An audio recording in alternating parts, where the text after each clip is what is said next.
nurse is caring for a patient who is admitted to the hospital with a diagnosis of left-sided heart failure. While assessing the patient, which signs and symptoms may the nurse find? Select all that apply. A. Dyspnea. B. Fatigue. C. Dizziness. D. Peripheral edema. E. Distended neck veins. Answer.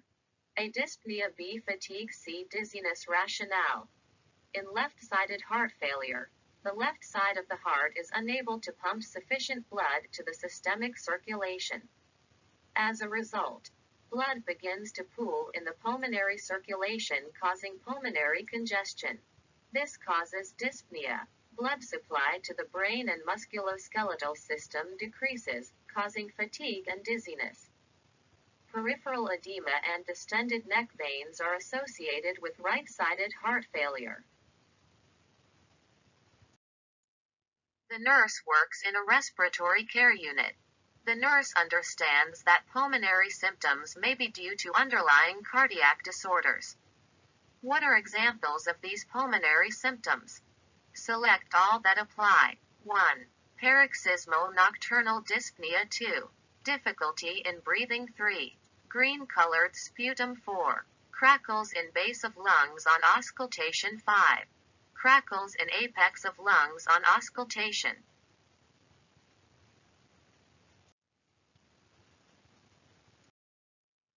Answer. 1. Paroxysmal nocturnal dyspnea. 2. Difficulty in breathing. 4. Crackles in base of lungs on auscultation. Rationale. In cases of left ventricular failure, there is paroxysmal nocturnal dyspnea, difficulty in breathing, and crackling sounds in the lungs on auscultation. The crackle sounds are not in apex, as the fluids are accumulated in the base-dependent part. There is no production of green-colored sputum in cardiac disorders. Green sputum is seen in infections. A patient is suffering from hypoxia. Which symptoms should the nurse expect in this patient? Select all that apply. 1. Bluish discoloration of the sclera. 2. Bluish discoloration of the earlobe. 3. Bluish discoloration of the nail bed. 4.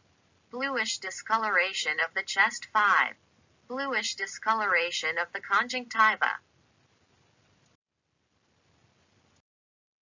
Answer. 2. Bluish discoloration of the earlobe. 3. Bluish discoloration of the nail bed. 5. Bluish discoloration of the conjunctiva. Rationale. Hypoxia is reduced oxygen in circulating red blood cells. It consists of two types, central and peripheral. Peripheral cyanosis is seen in the earlobes and nail bed, and central cyanosis is seen in the conjunctiva. Cyanosis is not well appreciated on the skin of the chest or on the sclera due to poor blood supply.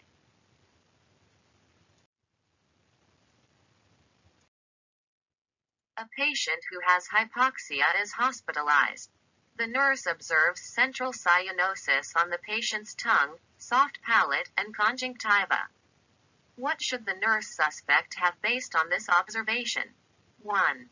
Atelectasis. 2. Hypoxemia. 3. Hypovolemia. 4. Hyperventilation. Answer. 2. Hypoxemia rationale. Hypoxemia is indicated when there is central cyanosis observed on the patient's tongue, soft palate, and conjunctiva where blood flow is high. Atelectasis is a collapse of the alveoli that prevents the normal exchange of oxygen and carbon dioxide. Hypovolemia is described as extracellular fluid loss and reduced circulating blood volume. This condition is indicated by an increased cardiac output. Hyperventilation causes rapid respirations, sighing breaths, numbness and tingling of the hands or feet, lightheadedness, and loss of consciousness. A patient has a condition in which the lungs remove carbon dioxide faster than it is produced by cellular metabolism. Which factors contribute to this condition? Select all that apply. 1. Cyanosis 2. Infection 3. Severe anxiety 4. Acid-base imbalance 5. Multiple rib fractures. Answer. 2. Infection 3. Severe anxiety 4. Acid-base imbalance rationale. In hyperventilation, the lungs remove carbon dioxide faster than it is produced by cellular metabolism. It can be induced by infection, severe anxiety, and acid-base imbalance. Cyanosis is caused by the presence of desaturated hemoglobin in the capillaries. This condition is a late sign of hypoxia. Multiple rib fractures or chest trauma causes hypoxia. A patient who has lightheadedness presents with rapid sighing breaths and numbness of the hands and feet. The urinalysis results show the presence of ketones. Which condition can be suspected in the patient? 1. Hypoxia 2. Hypoventilation 3. Diabetic ketoacidosis 4. Respiratory muscle fatigue. Answer. 3. Diabetic ketoacidosis rationale. A patient who has diabetic ketoacidosis has ketones in the urine.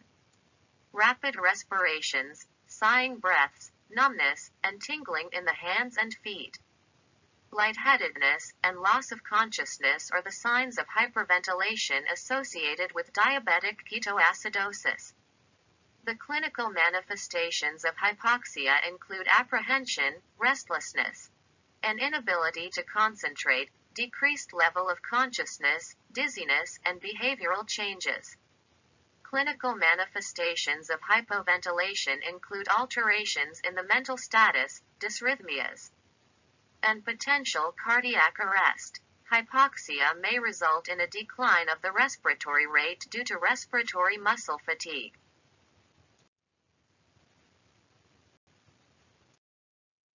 Which patients are at risk of hyperventilation?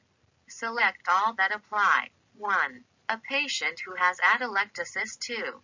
A patient who has acute anxiety 3. A patient who has salicylate poisoning 4. A patient who has diabetic ketoacidosis 5. A patient who has cardiac dysrhythmias. Answer. 2. A patient who has acute anxiety 3. A patient who has salicylate poisoning 4. A patient who has diabetic ketoacidosis rationale. Hyperventilation is a state of ventilation in which the lungs remove carbon dioxide faster than it is produced by cellular metabolism. Patients who have anxiety, salicylate poisoning, and diabetic ketoacidosis are at risk of hyperventilation. A patient who has atelectasis is at risk for hypoventilation. A patient who has hypoxia may develop cardiac dysrhythmias. A nurse counsels a patient with a pulmonary disorder and anemia about self-care. Which statement, if made by the patient during evaluation, indicates a need for correction? 1. I should eat a diet rich in carbohydrates. 2. I should exercise for 30 to 60 minutes daily. 3. I should use varenicline, Chantix, or nicotine patches. 4. I should use a face mask while going out during a smoggy day.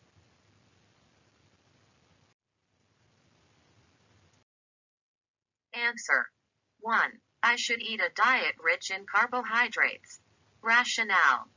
The carbon dioxide load on the lungs increases with the increase in carbohydrate metabolism. Therefore, a patient who has pulmonary disorders and anemia should reduce the intake of carbohydrates. 30 to 60 minutes of daily exercise will help increase oxygen consumption by 10 to 20%. Nicotine patches and varenicline, Chantix, may replace cigarette smoking and decrease the risk of lung cancer. Smog may trigger the risk of pulmonary disease. Therefore, the patient should either use a face mask or avoid exposure to the smog. The nurse is conducting a teaching session for a group of young adults. One of them wants to know if substance abuse affects respiratory functions. How should the nurse answer? Select all that apply. 1. The respiratory center is depressed and affects respiratory function in addicts. 2. Having alcohol and drugs causes a reduction in airflow to the lungs and affects respiration. 3. People who are addicted often have low nutritional status, which affects respiratory functions. 4. The oxygen carrying capacity of blood is low in people who chronically abuse substances. 5. There is no relation between respiratory function and substance abuse as it affects the nervous system. Answer. 1. The respiratory center is depressed and affects respiratory function in addicts. 3. People who are addicted often have low nutritional status, which affects respiratory functions. 4. The oxygen carrying capacity of blood is low in people who chronically abuse substances. Rationale. Excessive use of alcohol and drugs depresses the respiratory center in the brainstem. This reduces the rate and depth of respiration and the amount of inhaled oxygen. This in turn reduces the oxygenation of tissues. People who abuse substances often do not get adequate nutrition. Due to this unbalanced diet and lack of nutrition, the hemoglobin production goes down, and there is reduced oxygen binding. Alcohol and drugs do not cause reduced airflow to the lungs. Substance abuse affects the respiratory center in the brain, not the nervous system. A patient reports chest pain and shortness of breath on exertion. On auscultation, the heart rate is found to be 70 beats per minute. If the stroke volume of the patient's heart is 75 milliliters, what is the cardiac output in milliliter per minute? Record your answer using a whole number and please note that no comma is needed.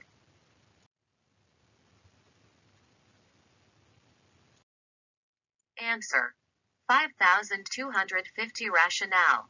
Cardiac output is the amount of blood ejected by the left ventricle each minute. This can be calculated using the formula cardiac output, CO, equals stroke volume, SV, times heart rate, HR. Therefore, if the heart rate is 70, and the stroke volume is 75, the cardiac output would be 75 times 70 equals 5250 milliliters per minute. A patient's laboratory report shows the presence of blood-tinged sputum.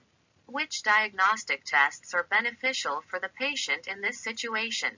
Select all that apply. 1. Lung scan 2. Bronchoscopy 3. Sputum specimen 4. Pulmonary function test 5. Chest X-ray examination.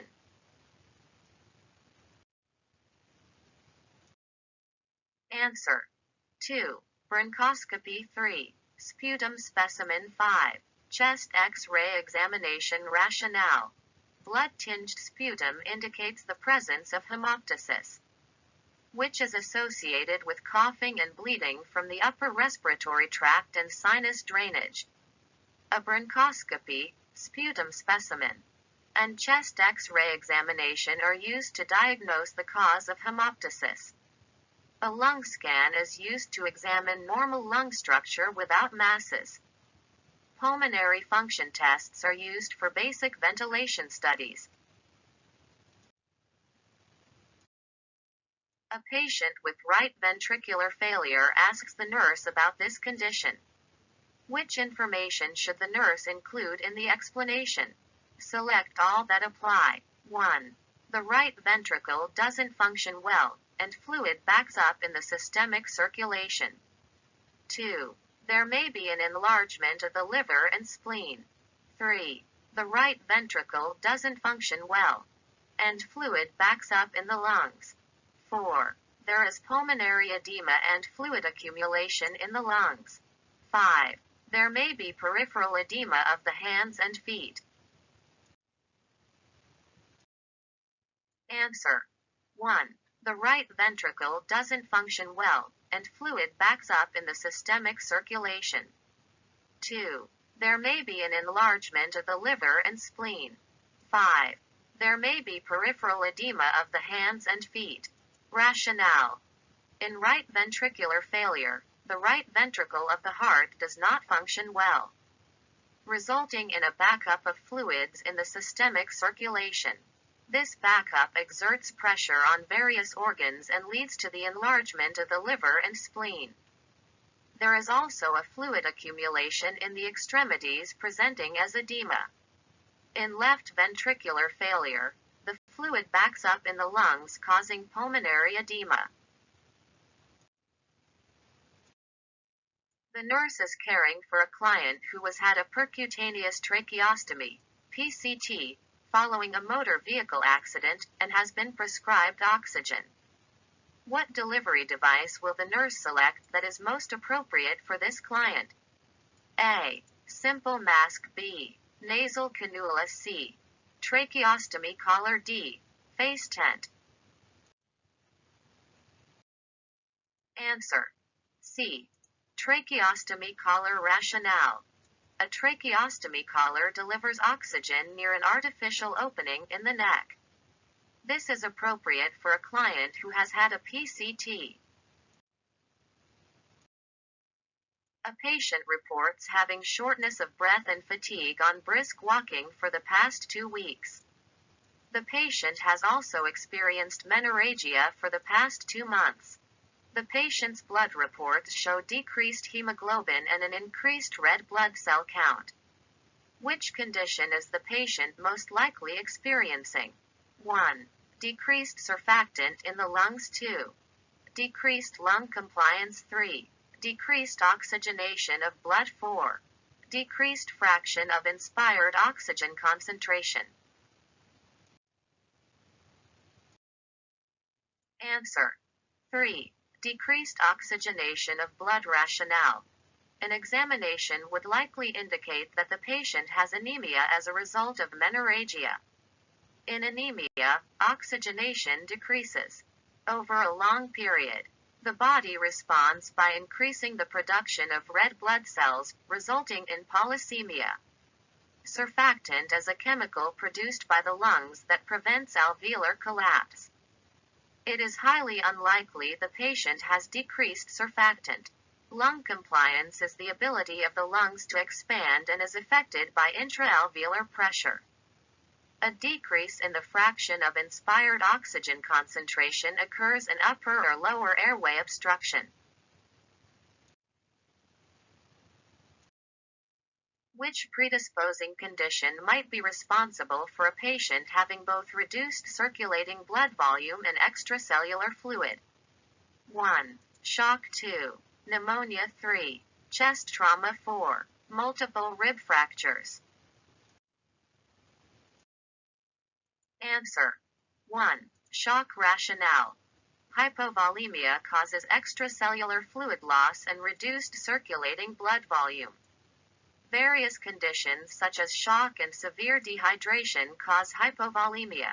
Pneumonia, chest trauma, and multiple rib fractures cause hypoxia. The laboratory reports of 4 patients are mentioned below. Which patient is most likely to be in the initial stage of hypoxia? Patient 1 to 120 bpm, 28 bpm, 140/90ths of a millimeter of mercury. Patient 2 to 80 bpm, 13 bpm. 110/80ths of a millimeter of mercury. Patient 3 to 100 bpm, 18 bpm. 120/80ths of a millimeter of mercury. Patient 450 bpm, 8 bpm. 88/80ths of a millimeter of mercury. Answer. Patient 1 to 120 bpm, 28 bpm, 140/90ths of a millimeter of mercury. Rationale.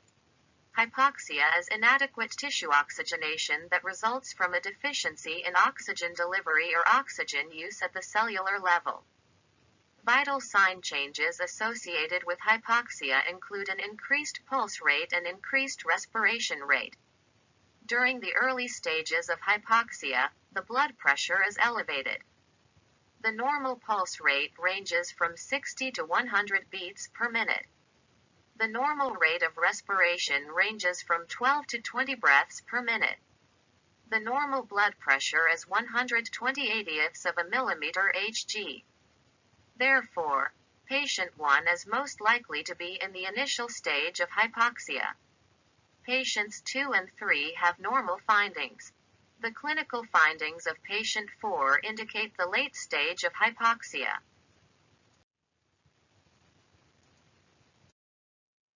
The nurse is conducting a teaching workshop for new mothers.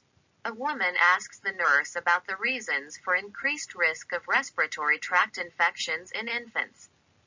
Which reasons should the nurse cite? Select all that apply. 1. Smaller volume of lungs. 2. Immature immune system. 3. Frequent nasal congestion. 4. Softer bones and low mobility. 5. Exposure to secondhand smoke. Answer. 2. Immature immune system. 3. Frequent nasal congestion. 5. Exposure to secondhand smoke. Rationale. In infants, the immune system is not fully developed, making them more vulnerable to diseases and infections. Infants tend to get nasal congestions frequently during teething, which can cause respiratory infections.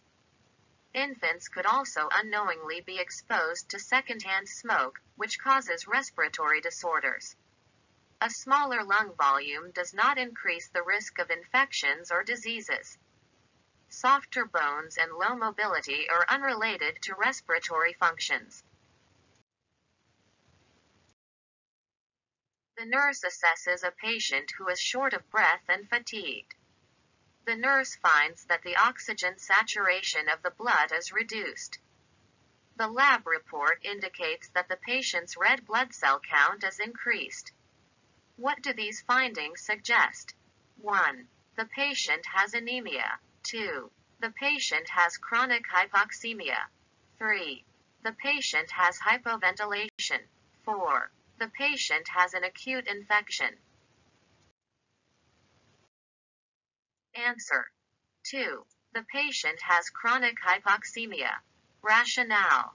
Polysemia, increased red blood cell count, is a physiological response to prolonged reduction of oxygen levels in the blood, chronic hypoxemia. The patient has decreased oxygen saturation, which is indicative of hypoxemia. In anemia, red blood cell count is reduced. Based on the assessment findings, the nurse cannot conclude that the patient has hypoventilation. In acute infections, the white blood cell count is altered, but the red blood cell count is not affected. In what position should the nurse place the patient in to examine the apical segments of the lungs? 1. Prone. 2. Supine. 3. Fowlers, sitting. 4. High Fowlers. Answer. 3. Fowlers, sitting. Rationale. The nurse should place the patient in a Fowler's, sitting, position to examine the apical segments of the lungs. The prone position is used to examine the posterior segment of the lungs. The supine position is used to examine the anterior segment and posterior segment of the lung. The high Fowler's position is used to examine the bilateral segment of the lungs. A patient wants to understand the mechanism of respiration. What should the nurse explain to the patient? Select all that apply. 1. Normal breathing is quiet with minimum or no effort. 2. Ventilation is the process of air moving in and out of lungs. 3. Normal breathing is noisy and requires all the chest muscles. 4. The diaphragm is an important muscle that helps in breathing. 5. Ventilation is the process of oxygenated blood flowing in the body. Answer. 1. Normal breathing is quiet with minimum or no effort. 2. Ventilation is the process of air moving in and out of lungs. 4. The diaphragm is an important muscle that helps in breathing. Rationale. Normal breathing is a quiet process, which requires minimum effort. Ventilation is the process of air moving in and out of lungs. The major muscles in breathing are the diaphragm and the intercostal muscles. Noisy breathing occurs in diseased conditions or in the presence of some obstruction. All chest muscles, such as pectorals and sternocleidomastoid, are used in labored breathing. Perfusion is a process by which the cardiovascular system delivers oxygen-rich blood to the tissues and returns deoxygenated blood to the lungs. The nurse is teaching a patient about lifestyle practices to promote heart health. Which instructions should the nurse include in this teaching? Select all that apply. 1. Eat foods rich in fiber. 2. Eat foods rich in fats and proteins. 3. Have a daily calorie intake of 2,000 calories. 4. Have a daily calorie intake of 3,000 calories. 5. Exercise for at least 30 to 60 minutes every day.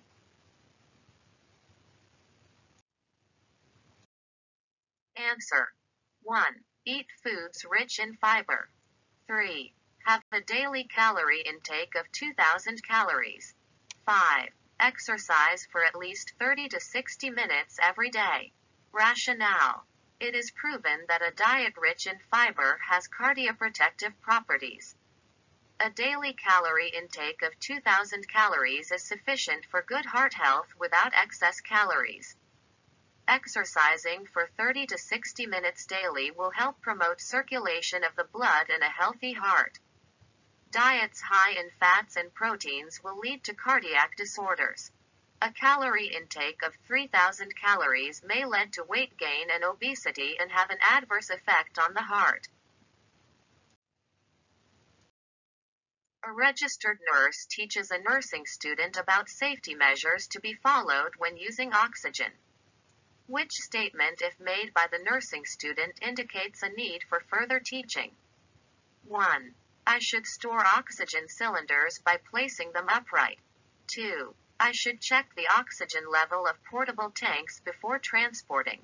3. I should keep the oxygen delivery system 5 feet away from any open flames.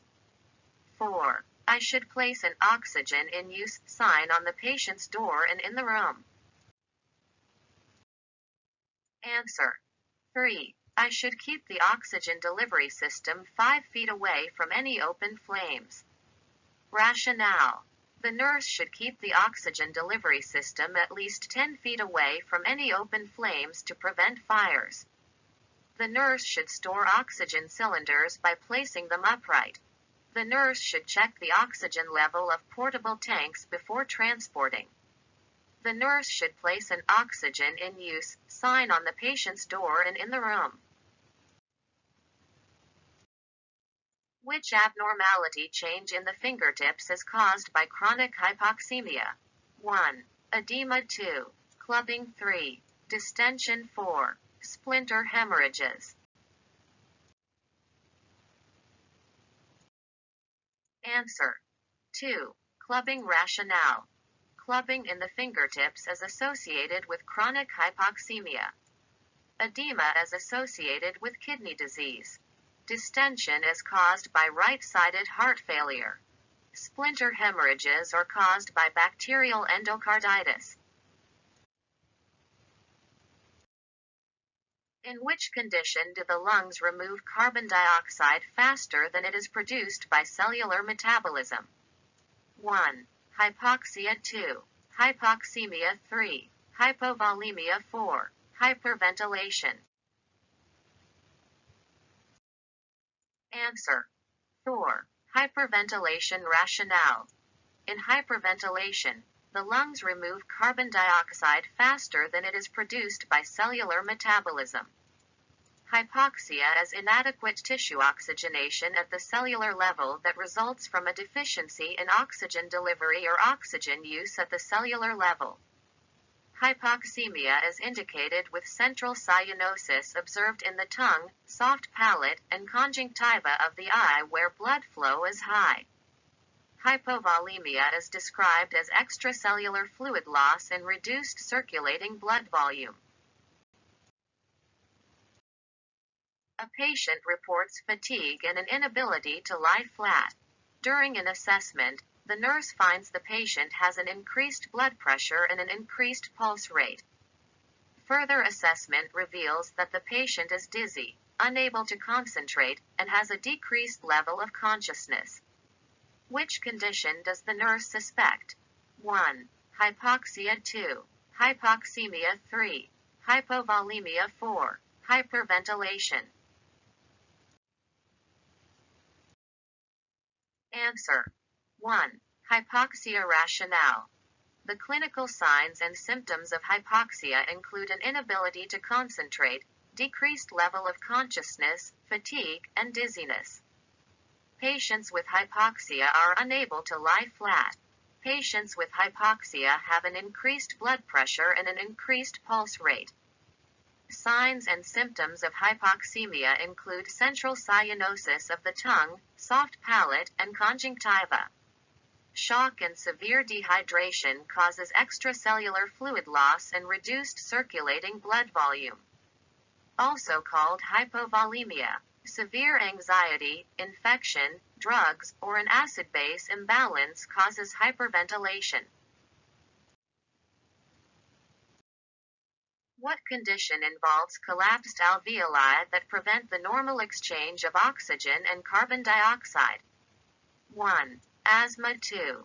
Kyphosis. 3. Atelectasis. 4. Myocardial infarction. Answer. 3. Atelectasis rationale. Atelectasis is a pulmonary condition that leads to a collapse of the alveoli, which prevents a normal exchange of oxygen and carbon dioxide. Bronchoconstriction and airway obstructions may lead to asthma.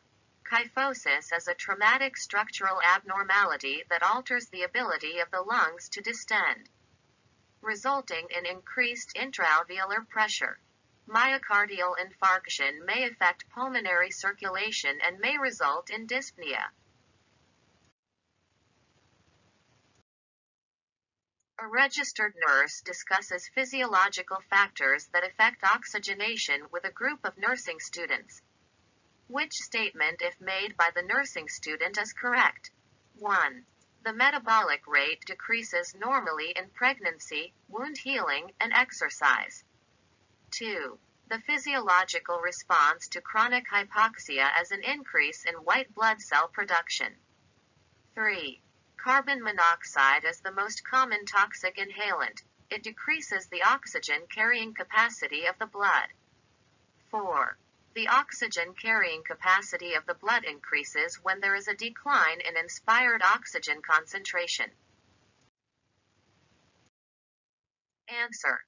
3. Carbon monoxide is the most common toxic inhalant. It decreases the oxygen carrying capacity of the blood.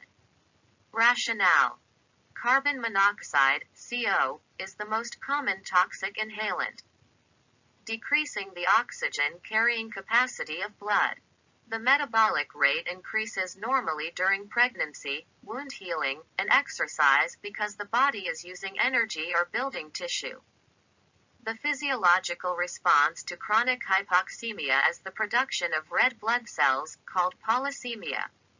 When there is a decrease in inspired oxygen concentration, the oxygen carrying capacity of the blood decreases. What parameters should the nurse monitor in a patient who has developed hypoxia due to severe anemia? Select all that apply. 1. Pulse rate. 2. Blood urea. 3. Serum bilirubin. 4. Respiratory rate. 5. Skin color change.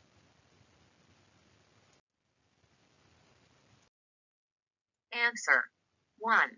Pulse rate. 4. Respiratory rate 5. Skin color change rationale.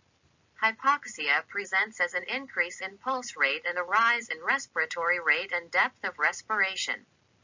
In late stages of hypoxia, the skin and mucous membrane may become bluish in color.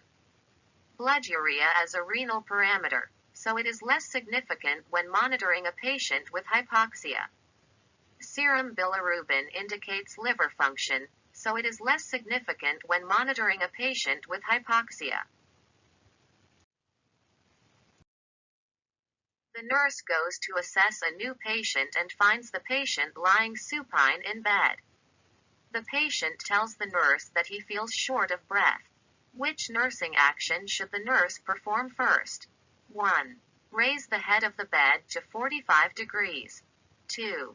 Take the patient's oxygen saturation with a pulse oximeter. 3. Take the patient's blood pressure and respiratory rate. 4. Notify the healthcare provider of the patient's shortness of breath. Answer. 1. Raise the head of the bed to 45 degrees. Rationale. Raising the head of the bed brings the diaphragm down and allows for better chest expansion, thus improving ventilation. Taking the oxygen saturation, blood pressure, and respiratory rate should be included in the assessment, but raising the head of the bed should be the priority action. Depending on the situation, the nurse may need to notify the healthcare provider, but only after completing an in-depth assessment. Which statement is true regarding chest percussion? 1. Chest percussion involves slow striking of the chest wall. 2. Chest percussion is performed over a multi-layer of clothing. 3. Chest percussion involves rhythmically clapping on the chest wall. 4. Chest percussion is commonly performed on patients who have osteoporosis. Answer. 3. Chest percussion involves rhythmically clapping on the chest wall. Rationale. Chest percussion involves rhythmically clapping on the chest wall. It involves striking the chest wall vigorously. It is performed over a single layer of clothing and is contraindicated in patients who have osteoporosis. A patient who started smoking in adolescence and continues to smoke 40 years later comes to the clinic.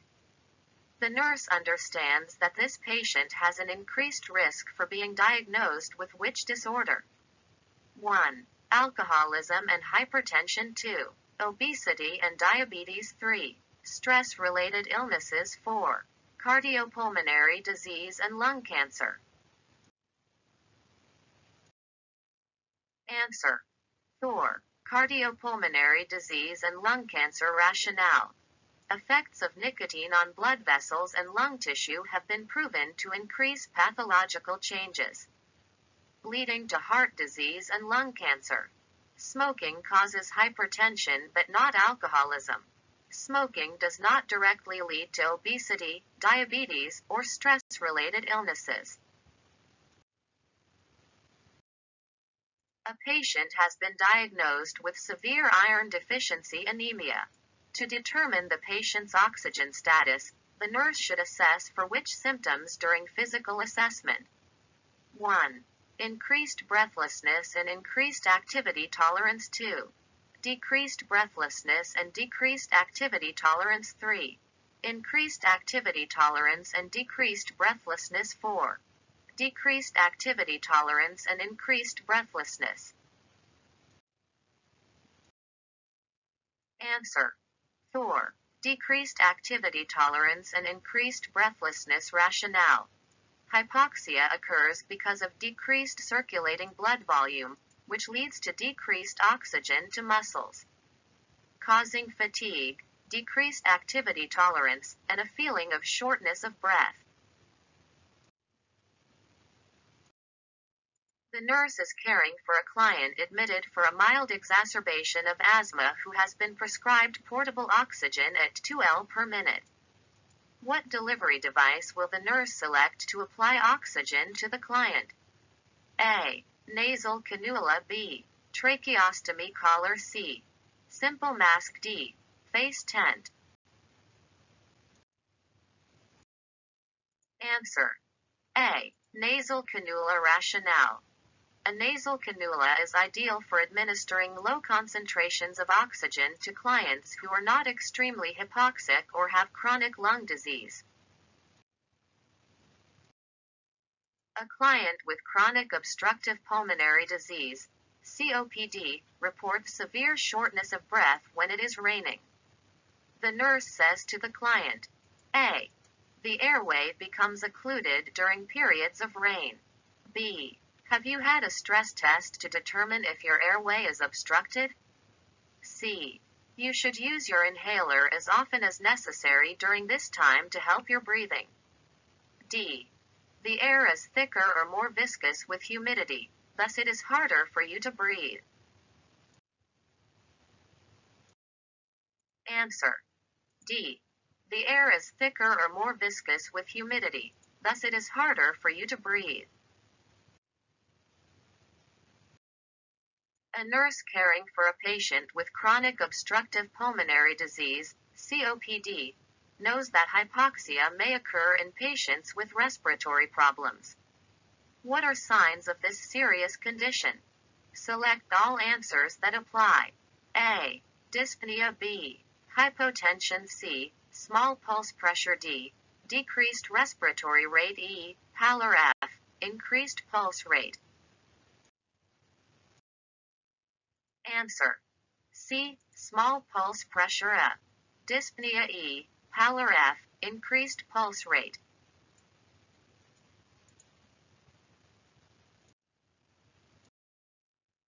A nurse is suctioning the nasopharyngeal airway of a patient to maintain a patent airway. For which condition would the nurse anticipate the need for a nasal trumpet? A. The patient vomits during suctioning. B. The secretions appear to be stomach contents. C. The catheter touches an unsterile surface. D. Epistaxis as noted with continued suctioning. Answer. D. Epistaxis as noted with continued suctioning.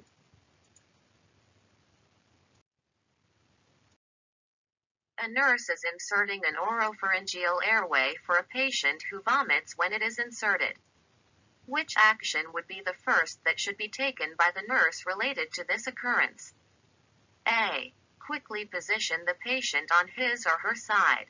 B. Put on disposable gloves and remove the oral airway. C. Check that the airway is the appropriate size for the patient. D. Put on sterile gloves and suction the airway.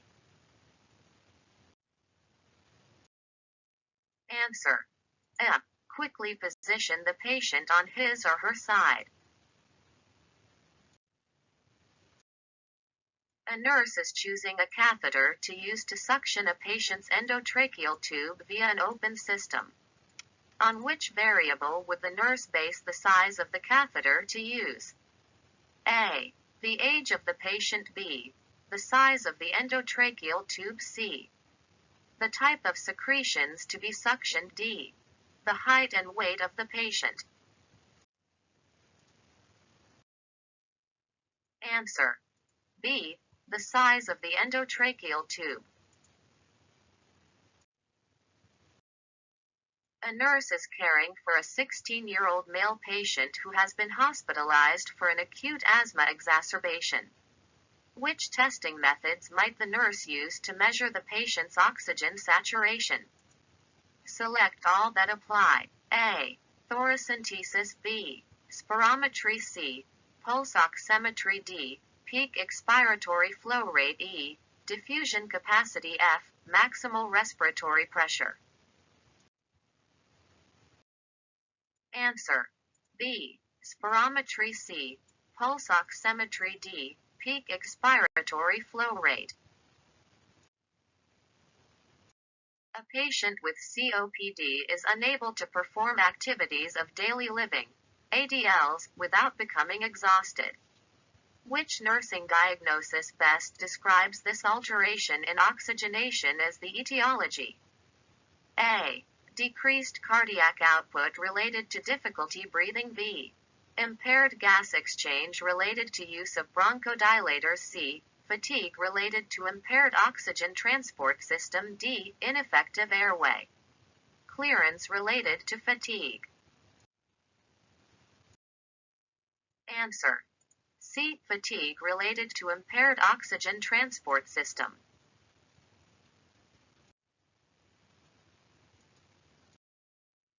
A nurse working in a long-term care facility is providing teaching to patients with altered oxygenation due to conditions such as asthma and COPD. Which measures would the nurse recommend? Select all that apply. A. Refrain from exercise. B. Reduce anxiety. C. Eat meals 1 to 2 hours prior to breathing treatments. D. Eat a high-protein, high-calorie diet. E. Maintain a high Fowler's position when possible. F. Drink 2 to 3 pints of clear fluids daily. Answer. B. Reduce anxiety. D. Eat a high-protein, high-calorie diet. E. Maintain a high Fowler's position when possible. A nurse is providing postural drainage for a patient with cystic fibrosis. In which position should the nurse place the patient to drain the right lobe of the lung? A. High Fowler's position. B. Left side with pillow under chest wall. C. Lying position, half on abdomen and half on side. D. Trendelenburg position. Answer. B. Left side with pillow under chest wall.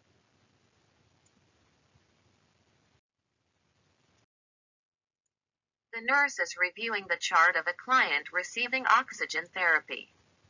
The nurse would question which supplemental oxygen prescription if written by the healthcare practitioner. A. 10 L per minute oxygen via Venturi mask. B. 8 L per minute oxygen via nasal cannula circa 12 L per minute oxygen via non-rebreather mask. D. 8 L per minute oxygen via partial rebreather mask.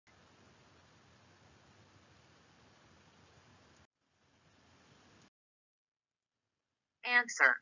B. 8 L per minute oxygen via nasal cannula rationale. The correct amount delivered FiO2 for a non-rebreather mask is 12 L per minute, 8 to 11 L per minute for partial rebreather mask, 4 to 10 L per minute for Venturi mask, and 1 to 6 L per minute for nasal cannula. However, per nasal cannula it may be no more than 2 to 3 L per minute for a client with chronic lung disease. The nurse is preparing discharge teaching for a client who has chronic obstructive pulmonary disease, COPD. Which teaching about deep breathing will the nurse include? A. Take in a little air over 10 seconds, hold your breath 15 seconds, and exhale slowly. B. Take in a small amount of air very quickly and then exhale as quickly as possible. C. Inhale slowly over 3 seconds. Purse your lips, contract abdominal muscles, and exhale slowly. D. Take in a large volume of air over 5 seconds and hold your breath as long as you can before exhaling. Answer. C. Inhale slowly over 3 seconds, purse your lips, contract abdominal muscles, and exhale slowly. A nurse is teaching a patient how to use a meter-dosed inhaler for her asthma. Which comments from the patient assure the nurse that the teaching has been effective? Select all that apply. A. I will be careful not to shake up the canister before using it. B. I will hold the canister upside down when using it. C. I will inhale the medication through my nose. D. I will continue to inhale when the cold propellant is in my throat. E. I will only inhale one spray with one breath. F. I will activate the device while continuing to inhale. Answer. D. I will continue to inhale when the cold propellant is in my throat. E. I will only inhale one spray with one breath. F. I will activate the device while continuing to inhale. When planning care for a patient with chronic lung disease who is receiving oxygen through a nasal cannula, what does the nurse expect? A. The oxygen must be humidified. B. The rate will be no more than 2 to 3 L per minute or less. C. Arterial blood gases will be drawn every 4 hours to assess flow rate. D. The rate will be 6 L per minute or more. Answer. B. The rate will be no more than 2 to 3 L per minute or less. A nurse is securing a patient's endotracheal tube with tape and observes that the tube depth changed during the retapping. Which action would be appropriate related to this incident? A. Instruct assistant to notify the primary care provider. B. Assess the patient's vital signs. C. Remove the tape, adjust the depth to ordered depth and reapply the tape. D. No action is required as depth will adjust automatically. Answer. C. Remove the tape, adjust the depth to ordered depth and reapply the tape.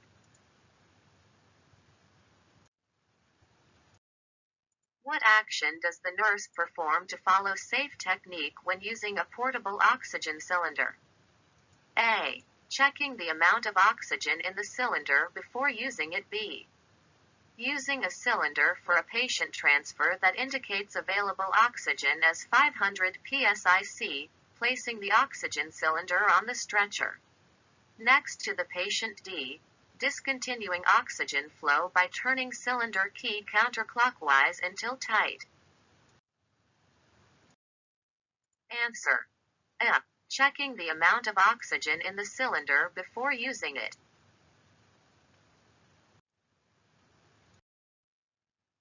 A nurse providing care of a patient's chest drainage system observes that the chest tube has become separated from the drainage device. What would be the first action that should be taken by the nurse in this situation? A. Notify the physician. B. Apply an occlusive dressing on the site. C. Assess the patient for signs of respiratory distress. D. Put on gloves and insert the chest tube in a bottle of sterile saline. Answer. D. Put on gloves and insert the chest tube in a bottle of sterile saline. An emergency department nurse is using a manual resuscitation bag, AMBU bag, to assist ventilation in a patient with lung cancer who has stopped breathing on his own. What is an appropriate step in this procedure? A. Tilt the patient's head forward. B. Hold the mask tightly over the patient's nose and mouth. C. Pull the patient's jaw backward. D. Compress the bag twice the normal respiratory rate for the patient. Answer. B. Hold the mask tightly over the patient's nose and mouth. A nurse assessing a client's respiratory effort notes that the client's breaths are shallow and 8 per minute. Shortly after, the client's respirations cease. Which form of oxygen delivery should the nurse use for this client? A. Oxygen mask. B. AMBU bag. C. Oxygen tent. D. Nasal cannula. Answer. B. AMBU bag rationale. If the client is not breathing with an adequate rate and depth, or if the client has lost the respiratory drive, a manual resuscitation bag, AMBU bag, may be used to deliver oxygen until the client is resuscitated or can be intubated with an endotracheal tube. Which assessments and interventions should the nurse consider when performing tracheal suctioning? Select all that apply. A. Closely assess the patient before, during and after the procedure. B. Hyperoxygenate the patient before and after suctioning. C. Limit the application of suction to 20 to 30 seconds. D. Monitor the patient's pulse frequently to detect potential effects of hypoxia and stimulation of the vagus nerve. E. Use an appropriate suction pressure, 80-150 mm Hg. F. Insert the suction catheter no further than 1 cm past the length of the tracheal or endotracheal tube. Answer. A. Closely assess the patient before, during, and after the procedure. B. Hyperoxygenate the patient before and after suctioning. D. Monitor the patient's pulse frequently to detect potential effects of hypoxia and stimulation of the vagus nerve. E. Use an appropriate suction pressure, 80-150 mm Hg.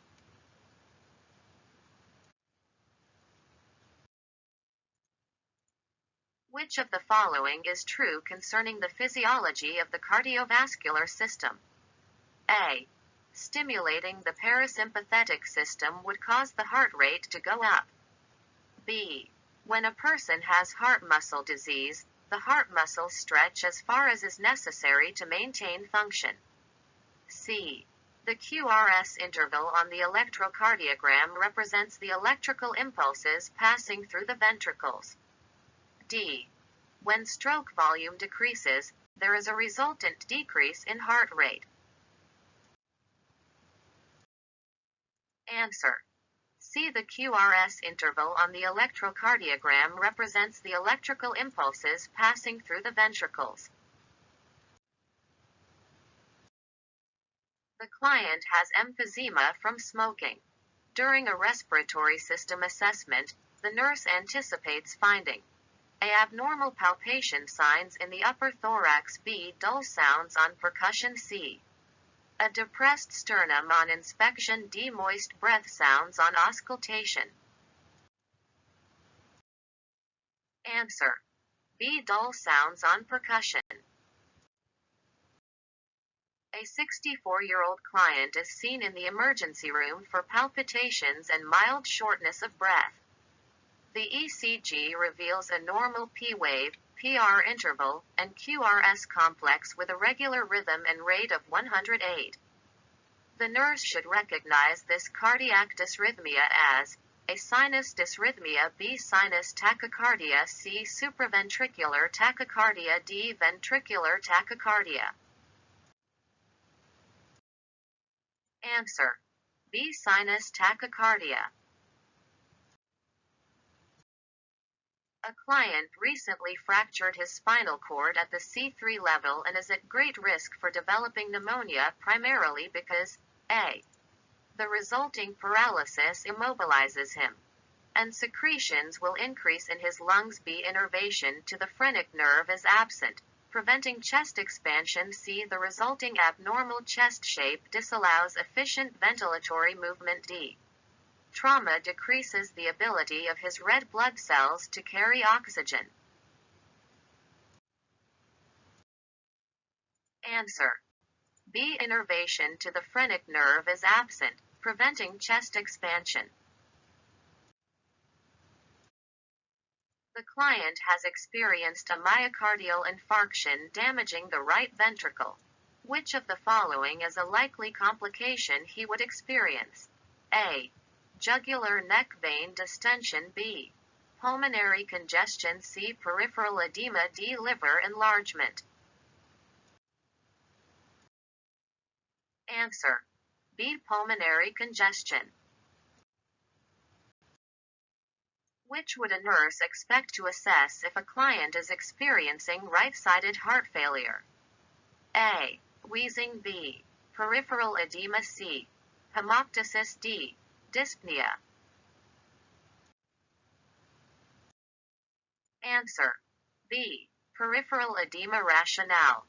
Right-sided heart failure is systemic and results in peripheral edema and hepatojugular distension. The nursing instructor is teaching their clinical group how to assess a client for congestive heart failure. How would the instructor teach the students to assess a client with congestive heart failure for nocturnal dyspnea? A. By observing the client's diet during the day. B. By collecting the client's urine output. C. By measuring the client's abdominal girth. D. By questioning how many pillows the client normally uses for sleep. Answer. D. By questioning how many pillows the client normally uses for sleep. On admitting a client, the nurse finds that there is a history of myocardial ischemia. The most disconcerting dysrhythmia for electrocardiography to reveal is a sinus bradycardia. B. Paroxysmal supraventricular tachycardia. C. Ventricular tachycardia. D. Premature ventricular contractions. Answer. C. Ventricular tachycardia. A client develops acute renal failure and a resulting metabolic acidosis. The respiratory system compensates by a. Hypoventilating and increasing the bicarbonate in the bloodstream. B. Alternating periods of deep versus shallow breaths to maintain homeostasis of the serum pH. C. Hyperventilating to decrease the serum CO2 and thereby raise the pH. D. Expanding the lung tissues to their fullest, which increases the inspiratory reserve volumes to provide more oxygen to the tissues. Answer. C. Hyperventilating to decrease the serum CO2 and thereby raise the pH.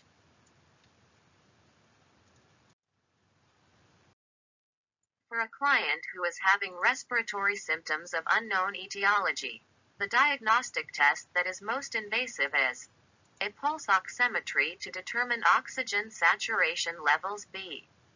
Throat cultures with sterile swabs. C. Bronchoscopy of the bronchial trees. D. Computed tomography of the lung fields. Answer. C. Bronchoscopy of the bronchial trees. The nurse identifies that the client is unable to cough to produce a sputum specimen and must be suctioned. Which suctioning route is preferred? A.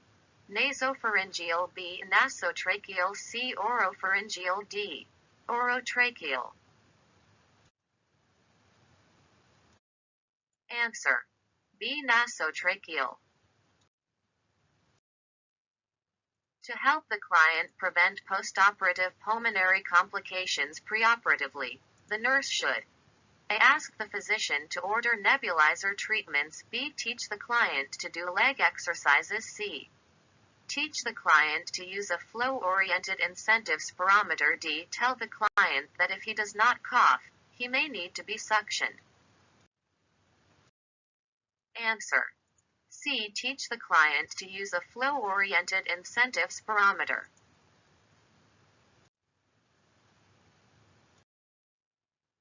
Myocardial blood flow is unidirectional. The nurse knows that the correct pathway is which of the following? A. Right atrium, right ventricle, left ventricle, left atrium. B. Right atrium, left atrium, right ventricle, left ventricle. C. Right atrium, right ventricle, left atrium, left ventricle. D. Right atrium, left atrium, left ventricle, right ventricle. Answer. C. Right atrium, right ventricle, left atrium, left ventricle. Rationale. Unoxygenated blood flows through the venae cave into the right atrium, where it is pumped down to the right ventricle.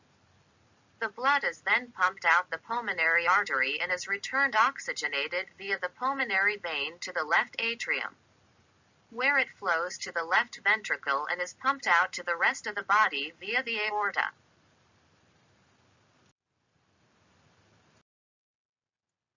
The nurse caring for a patient with ischemia to the left coronary artery would expect to find a. Increased ventricular diastole. B. Increased stroke volume. C. Decreased preload. D. Decreased afterload. Answer. D. Decreased afterload. Rationale.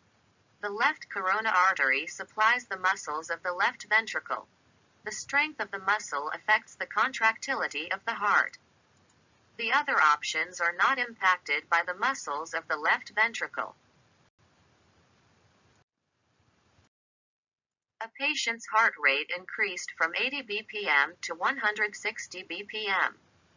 The nurse knows that what will follow is a increase in diastolic filling time. B. Decrease in cardiac output. C. Increase in stroke volume. D. Increase in contractility. Answer. B. Decrease in cardiac output. Rationale. An increased heart rate would decrease the diastolic filling time and stroke volume, thus decreasing overall cardiac output. A decrease in cardiac output results from decreased stroke volume and/or decreased heart rate. An increase in stroke volume and contractility would cause a decrease in heart rate to maintain cardiac output. When an excess of body fluid exists in the intravascular compartment, all of the following signs can be expected except a rales B. A bounding pulse C. Engorged peripheral veins D. An elevated hematocrit level. Answer. D. An elevated hematocrit level. What does hypoventilation lead to? More than one. A. Hypercarbia. B. Hypoxemia. C. Cyanosis. D. Hypoxia. Answer. A. Hypercarbia. D. Hypoxia. A patient who reported chest pain was admitted to the hospital and is now ready to be discharged. The patient's blood pressure reading is 170/100ths of a millimeter of mercury and the serum cholesterol is 240 milligrams per deciliter. Which diet considerations should be included in the patient's diet plan? Select all that apply. 1. Restrict intake of salt. 2. Restrict intake of white beans. 3. Include saturated fats. 4. Include spinach. 5. Increase intake of omega-3 fatty acids. Answer. 1. Restrict intake of salt. 2. Restrict intake of white beans. 4. Include spinach. 5. Increase intake of omega-3 fatty acids. Rationale. Research shows that a diet low in salt and high in potassium controls hypertension. It also reduces the need for antihypertensive drugs. Spinach is rich in potassium and should be included in the diet. White beans are also a good source of potassium and should be included in the diet. A diet with high omega-3 fatty acids is cardioprotective. A diet low in saturated fat and total fat prevents and reduces the effects of hypertension. The chest X-ray of a patient with a respiratory infection shows an enlarged and calcified trachea and bronchi. What would be the patient's age? 1. 2 years old. 2. 12 years old. 3. 43 years old. 4. 78 years old. Answer. 4. 78 years old. Rationale. The trachea and large bronchi in older adults may become enlarged from calcification of the airways. Therefore, the patient is probably approximately 78 years old. A 2-year-old is at risk for upper respiratory tract infections due to an immature immune response. A 12-year-old child is at risk of respiratory infections due to cigarette smoking or secondhand smoke. A 43-year-old patient is at risk of cardiopulmonary abnormalities due to an unhealthy diet, exercise, stress, or smoking.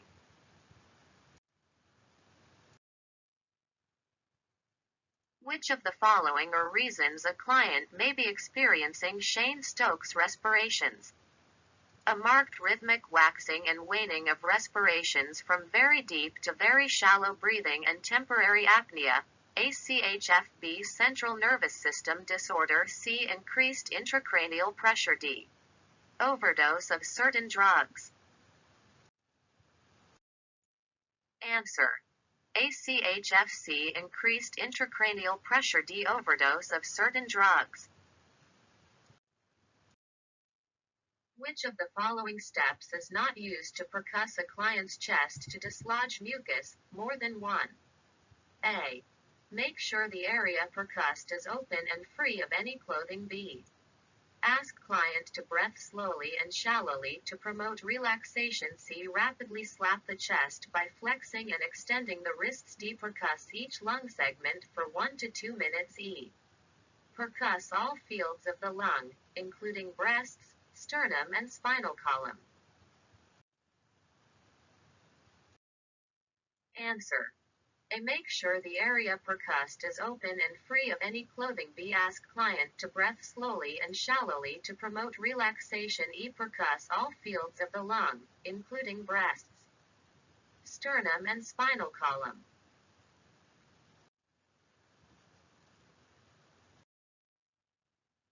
Which of the following techniques used by the nurse to vibrate the lung after percussion is not correct? A. Ask client to inhale deeply and exhale slowly through the nose or pursed lips. B.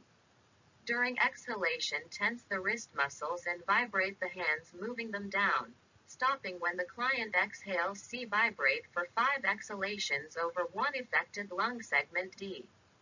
Do not encourage coughing, as this disrupts the vibrating technique and the nurse will have to restart.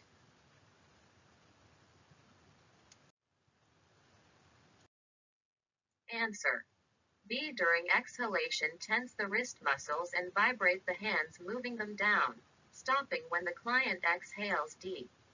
Do not encourage coughing, as this disrupts the vibrating technique and the nurse will have to restart. Which of the following are correct nursing interventions for clients with endotracheal tubes? A. Assess respiratory status at least every 2 hours. B. Place client in a side lying or semi-prone position. C. Maintain a cuff pressure of 10 to 15 millimeters of mercury to minimize tracheal tissue necrosis. D. Provide oral and nasal care every 2 to 4 hours. Answer: A. Assess respiratory status at least every 2 hours. B. Place client in a side lying or semi-prone position. D. Provide oral and nasal care every 2 to 4 hours. A patient is admitted to the emergency department with suspected carbon monoxide poisoning. Even though her color is ruddy, not cyanotic, the nurse understands the patient is at a risk for decreased oxygen carrying capacity of blood because carbon monoxide does which of the following? A. Stimulates hyperventilation causing respiratory alkalosis. B. Forms a strong bond with hemoglobin, thus preventing oxygen binding in the lungs. C. Stimulates hypoventilation causing respiratory acidosis. D. Causes alveoli to overinflate leading to atelectasis. Answer: B. Forms a strong bond with hemoglobin, thus preventing oxygen binding in the lungs. An 86-year-old woman is admitted to the unit with chills and a fever of 104 degrees F. What physiological process explains why she is at risk for dyspnea? A. Fever increases metabolic demands requiring increased oxygen need. B. Blood glucose stores are depleted, and the cells do not have energy to use oxygen. C. Carbon dioxide production increases due to hyperventilation. D. Carbon dioxide production decreases due to hypoventilation. Answer: A fever increases metabolic demands requiring increased oxygen need. A patient is admitted with the diagnosis left-sided heart failure. What adventitious lung sounds are expected on auscultation? A. Sonorous wheezes in left lower lung. B. Raunchy mid-sternum. C. Crackles only in apex of lungs. D. Inspiratory crackles in lung bases. Answer. D. Inspiratory crackles in lung bases. The nurse is caring for a patient who has decreased mobility. Which intervention is a simple and cost-effective method for reducing the risks of pulmonary complication? A. Antibiotics. B. Frequent change of position. C. Oxygen humidification. D. Chest physiotherapy.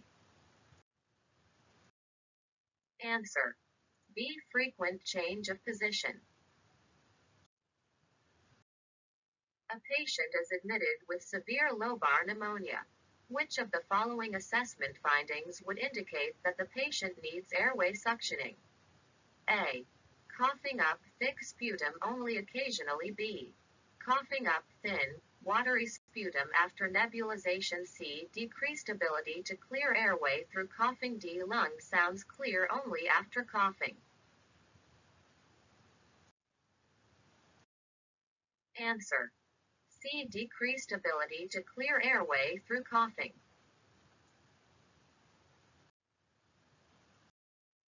A patient has been newly diagnosed with chronic lung disease. In discussing his condition with the nurse, which of his statements would indicate a need for further education? A. I'll make sure that I rest between activities, so I don't get so short of breath. B.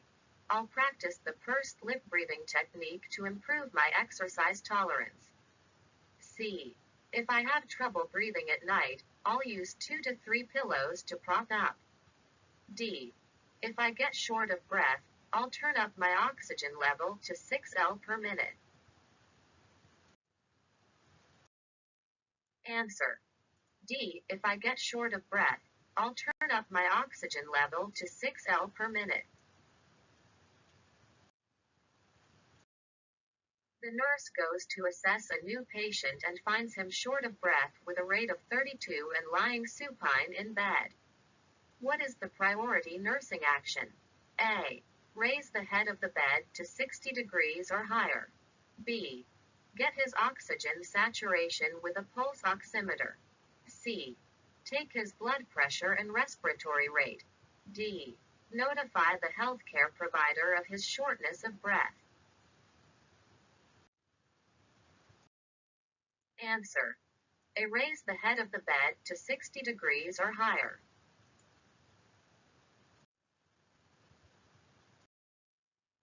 Two hours after surgery, the nurse assesses a patient who had a chest tube inserted during surgery. There is 200 milliliters of dark red drainage in the chest tube at this time. What is the appropriate action for the nurse to perform? A. Record the amount and continue to monitor drainage. B. Notify the physician. C. Strip the chest tube starting at the chest. D. Increase the suction by 10 millimeters of mercury.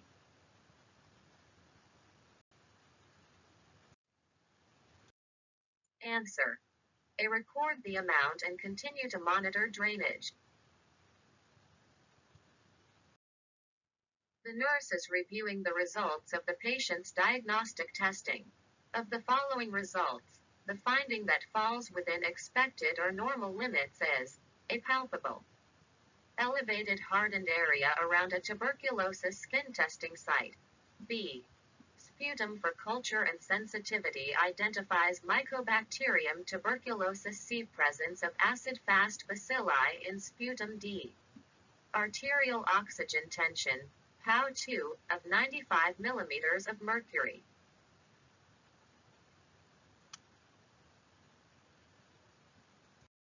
Answer. D. Arterial oxygen tension, POW2, of 95 millimeters of mercury. A patient was admitted following a motor vehicle accident with multiple fractured ribs. Respiratory assessment includes signs, symptoms of secondary pneumothorax. Which are the most common assessment findings associated with a pneumothorax? Select all that apply. A sharp pleuritic pain that worsens on inspiration B. Crackles over lung bases of affected lung C. Tracheal deviation toward affected lung D. Worsening dyspnea E. Absent lung sounds to auscultation on affected side. Answer. A sharp pleuritic pain that worsens on inspiration D. Worsening dyspnea E. Absent lung sounds to auscultation on affected side. The nurse is caring for a patient who exhibits labored breathing, using accessory muscles, and is coughing up pink frothy sputum. The patient has bilateral lung bases and diminished breath sounds. What are the priority nursing assessments for the nurse to perform prior to notifying the patient's healthcare provider? Select all that apply. A. SPO2 levels B. Amount. Color and consistency of sputum production C. Fluid status D. Change in respiratory rate and pattern E. Pain in lower leg. Answer. A SPO2 levels B. Amount.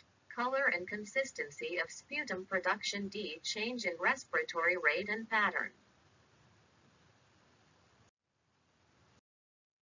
The emergency department nurse is assessing a client who has sustained a blunt injury to the chest wall. Which finding indicates the presence of a pneumothorax in this client? A. A low respiratory rate B. Diminished breath sound C. The presence of a barrel chest D. A sucking sound at the site of injury. Answer. B. Diminished breath sounds.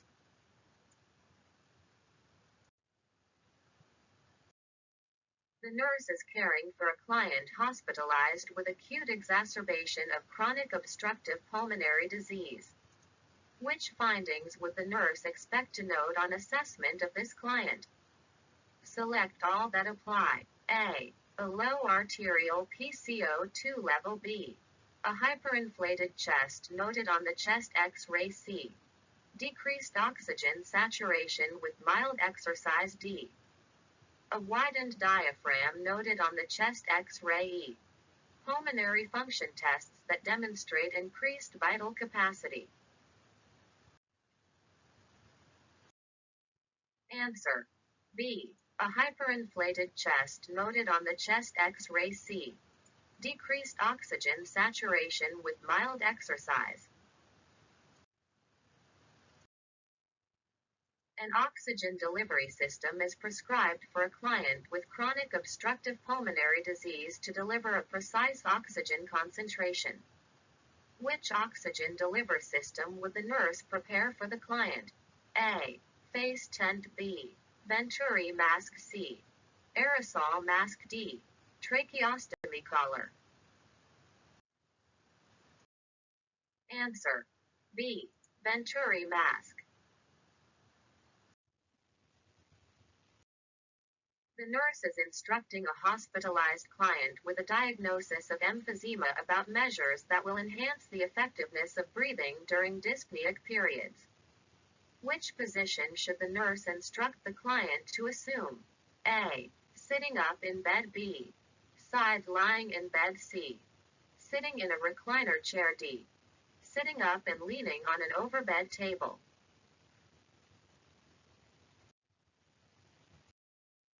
Answer. D.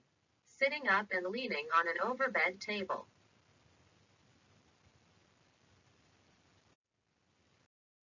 A client with myocardial infarction suddenly becomes tachycardic, shows signs of air hunger, and begins coughing frothy, pink-tinged sputum. Which finding would the nurse anticipate when auscultating the client's breath sounds? A. Stridor B. Crackles C. Scattered raunchy D. Diminished breath sounds. Answer. B. Crackles. A client with myocardial infarction is developing cardiogenic shock. Because of the risk of myocardial ischemia, what condition should the nurse carefully assess the client for? A. Bradycardia. B. Ventricular dysrhythmias. C. Rising diastolic blood pressure. D. Falling central venous pressure.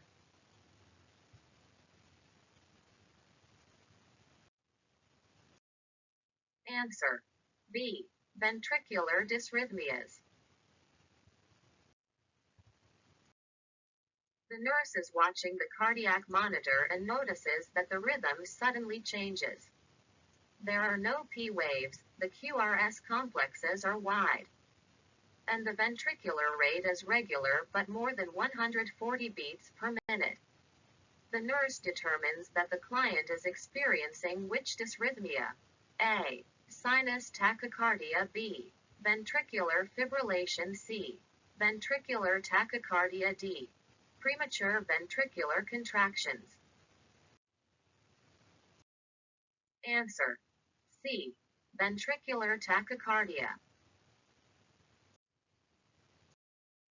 A client has frequent bursts of ventricular tachycardia on the cardiac monitor. What should the nurse be most concerned about with this dysrhythmia? A. It can develop into ventricular fibrillation at any time. B. It is almost impossible to convert to a normal rhythm. C. It is uncomfortable for the client, giving a sense of impending doom. D. It produces a high cardiac output that quickly leads to cerebral and myocardial ischemia. Answer. A. It can develop into ventricular fibrillation at any time. A client is having frequent premature ventricular contractions. The nurse should place priority on assessment of which item? A. Sensation of palpitations. B. Causative factors, such as caffeine. C. Blood pressure and oxygen saturation. D.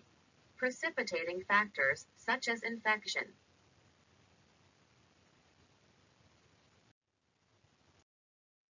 Answer. C. Blood pressure and oxygen saturation.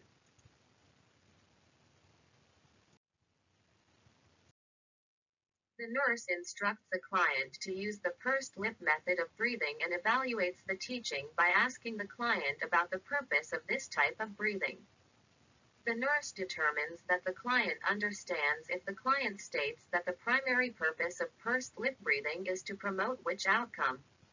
A. Promote oxygen intake. B. Strengthen the diaphragm. C. Strengthen the intercostal muscles. D. Promote carbon dioxide elimination.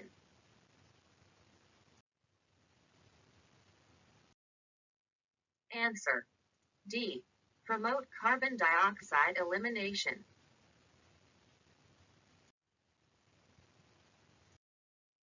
The nurse is caring for a client after a bronchoscopy and biopsy. Which finding, if noted in the client, should be reported immediately to the healthcare provider? A. Dry cough. B. Hematuria. C.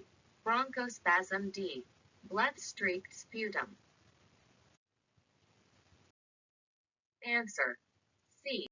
Bronchospasm. The nurse is preparing to suction a client via a tracheostomy tube. The nurse should plan to limit the suctioning time to a maximum of which time period? A. 5 seconds. B. 10 seconds. Circa 30 seconds. D. 60 seconds. Answer. B. 10 seconds. The nurse is suctioning a client via an endotracheal tube. During the suctioning procedure, the nurse notes on the monitor that the heart rate is decreasing. Which nursing intervention is appropriate? A. Continue to suction. B. Notify the healthcare provider immediately. C. Stop the procedure and reoxygenate the client. D. Ensure that the suction is limited to 15 seconds.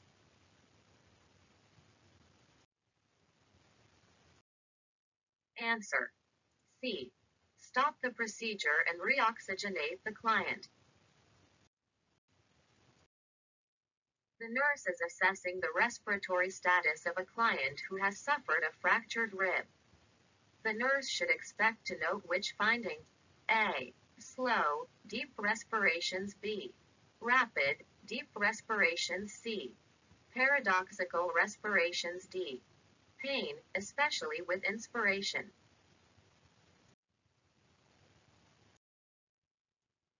Answer: D. Pain, especially with inspiration.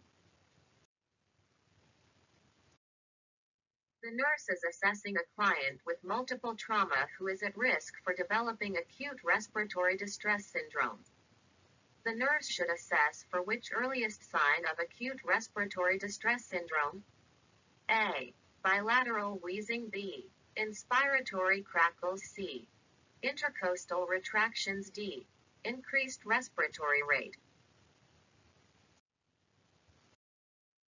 Answer: D. Increased respiratory rate. A client has experienced pulmonary embolism. The nurse should assess for which symptom, which is most commonly reported: A. Hot, flushed feeling. B. Sudden chills and fever. C. Chest pain that occurs suddenly. D.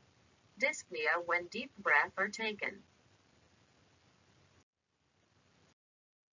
Answer: C. Chest pain that occurs suddenly.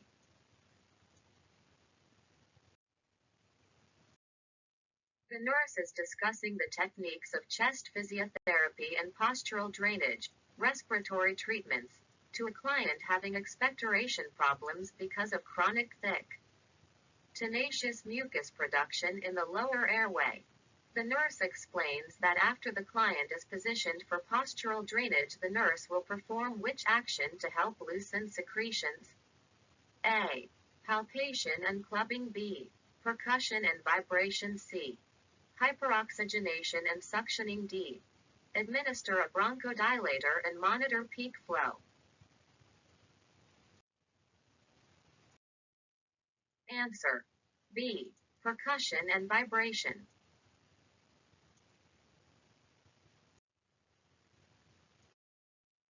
What is the correct sequence for suctioning a patient? 1. Open kit and basin. 2. Apply gloves. 3. Lubricate catheter. 4. Verify functioning of suction device and pressure. 5.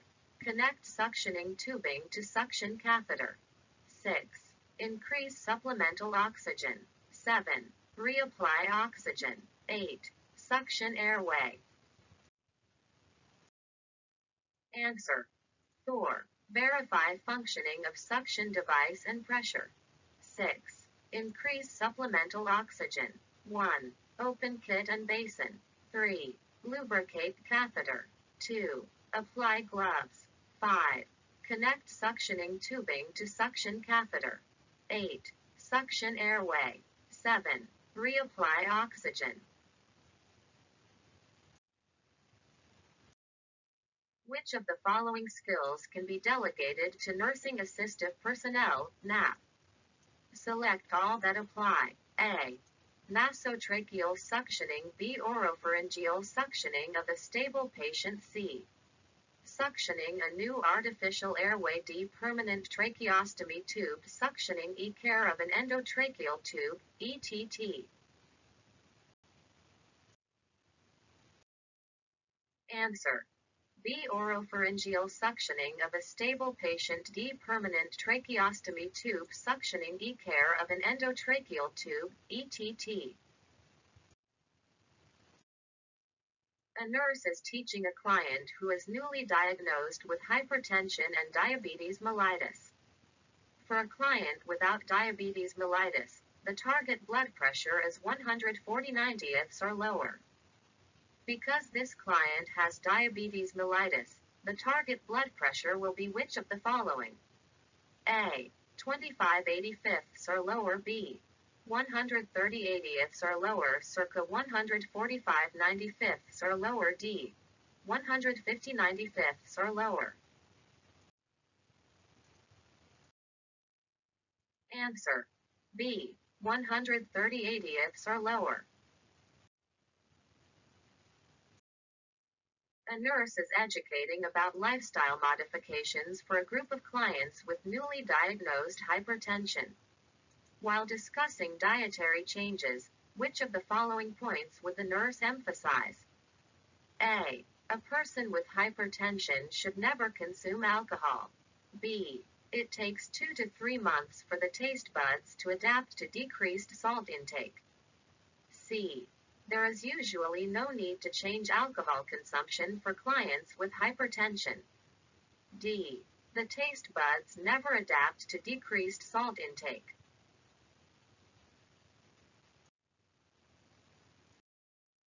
Answer. B. It takes 2 to 3 months for the taste buds to adapt to decreased salt intake.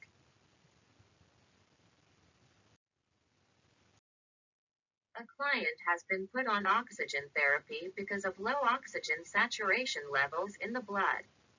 What should the nurse use to regulate the amount of oxygen delivered to the client? A. Flow meter. B. Nasal cannula. C. Nasal strip. D. Oxygen analyzer. Answer. A. Flow meter rationale. A flow meter is a gauge used to regulate the amount of oxygen delivered to the client and is attached to the source of oxygen. An oxygen analyzer is a device that measures the percentage of delivered oxygen to determine if the client is receiving the amount prescribed by the physician.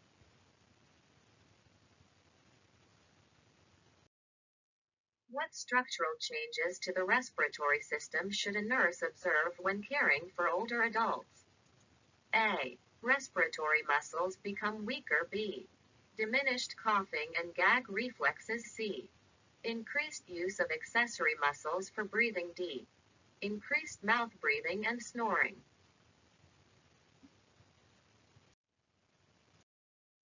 Answer. A. Respiratory muscles become weaker.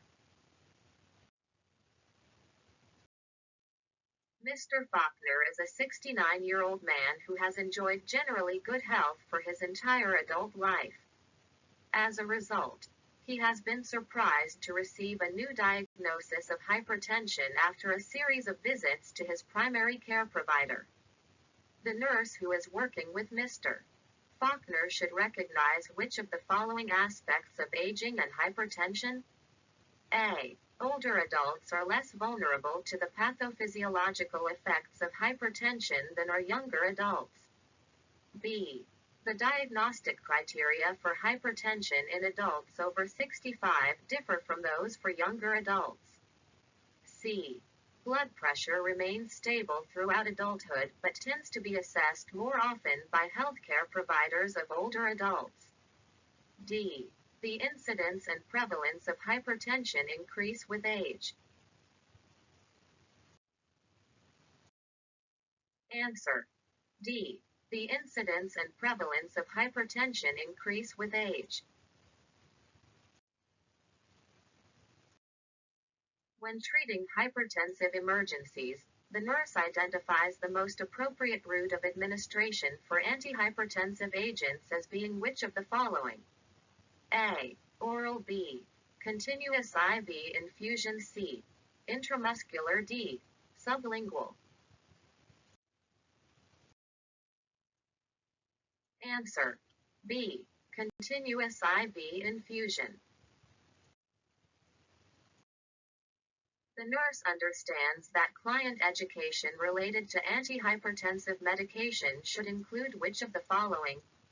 A. Inform client that recommended lifestyle changes are not necessary. B. Inform client if a dosage of medication is missed, to double the next scheduled dose. C. Inform client to avoid over-the-counter cold and sinus medications. D. Inform client to discontinue antihypertensives once blood pressure is normal.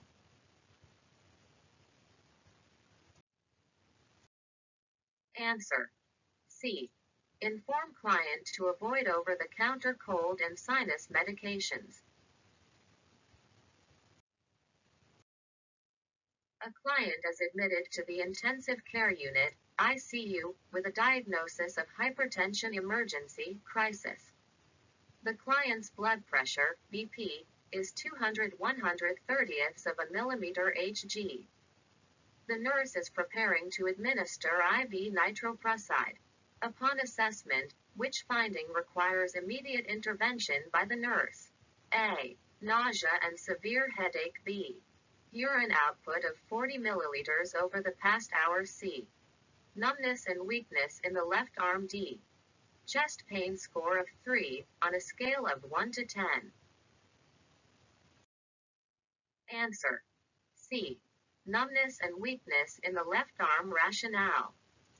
The finding of numbness and weakness in left arm may indicate the client is experiencing neurological symptoms associated with an ischemic stroke because of the severely elevated BP. Immediate intervention is required.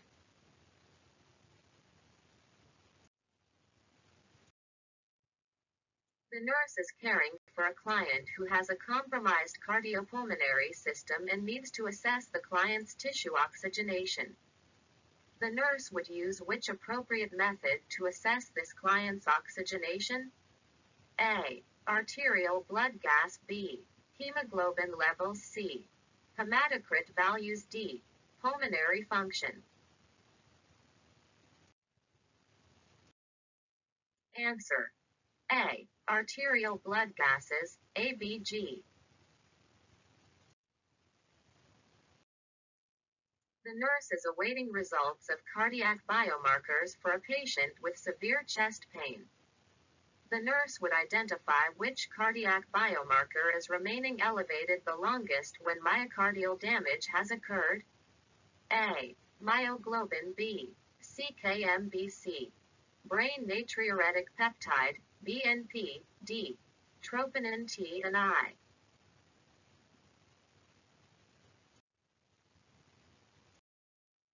Answer. D. Troponin T and I.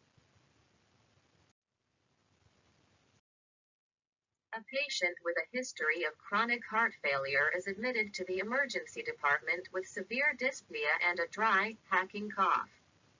The patient has pitting edema in both ankles. Blood pressure, BP, of 170/100, an apical pulse rate of 92, and respirations 28. The most important assessment for the nurse to accomplish next is to auscultate the lung sounds. B. Assess the orientation. C. Check the capillary refill. D. Palpate the abdomen.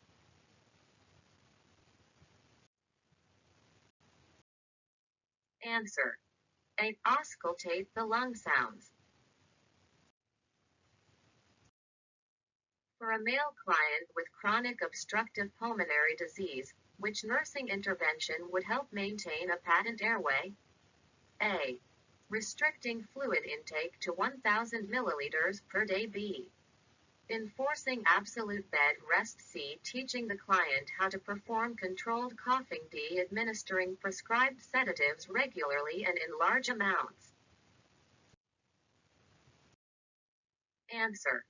C. Teaching the client how to perform controlled coughing.